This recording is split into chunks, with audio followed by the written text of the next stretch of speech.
कौने बाबा छुरिया गंढावोला सोने से मेढ़ा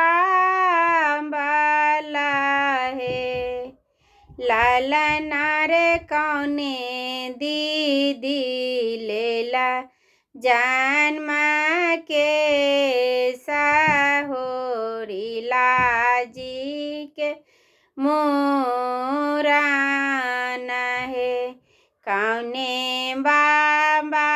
छुरिया गंढा बेला सोने से मेढ़ा बाला है लालना रे कौने दीदी लेला जन्मा के होरीला जी के मोरान लालना रे कौने दीदी लेला जन्मा के साहोरीला जी के मोरान है